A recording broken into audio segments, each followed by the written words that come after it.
Hello friends, good morning. Welcome back to the channel. Let's automate splitting reports department wise. Imagine you have 10,000 rows of employee data and your manager asks, can you give me a separate sheet for every department? Now, most people will start filtering it manually, like taking the first finance department and then copying it and then pasting into another sheet. It will waste hours. But today I will show you how pivot table can create a department wise sheets automatically in seconds. Please understand this tutorial is for the complete beginners. I'm also attaching this file in the description so that you can follow along. Here's my employee expense data set where I have employee name, employee ID, department, expense type, and so on. My goal is very simple. I want separate sheets for finance, HR, IT, marketing, operations, and sales. Okay, without manually filtering. First step, I will convert this data set into table format by pressing Ctrl T. I will make sure my table as headers is checked. I will say OK, and I'll give the name for this table, which is here, table name.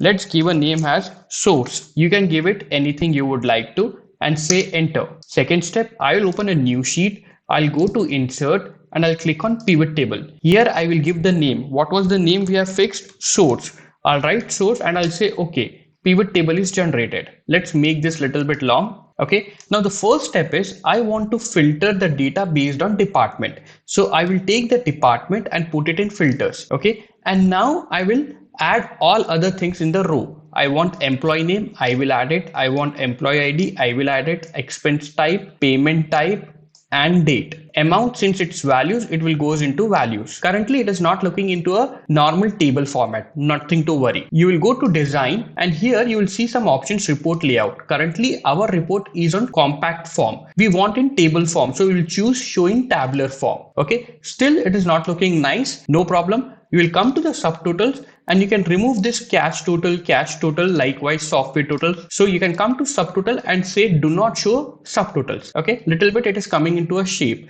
Now you want to fill this. You can just come to report layout and say repeat all items, and your all items are repeated. And now you see these are bold. You don't want this bolds. So what you will do, be on design tab and here you will see row headers. Just uncheck this and all your bolds are gone. And now you see this buttons. You don't want this buttons as well. Simple, you will go to pivot table analyze and you will uncheck this buttons. And now we got in the format we are looking for. Now I'll be in pivot table analyze. I'll come here in the options, do a drop down and say show report filter pages. I'll click on it and I'll see a report option here where it is department. I will say okay. And within seconds you got HR, finance, sales, marketing, IT, and operations. You got the sheet 2 as well. This you can delete it or you can keep it if you want to. So you have separated within seconds. Now this is dynamic. Suppose I add new data here.